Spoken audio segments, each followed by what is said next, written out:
मस्त बहेगा सोहने कहला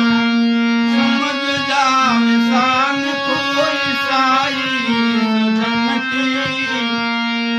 में समात जो दागी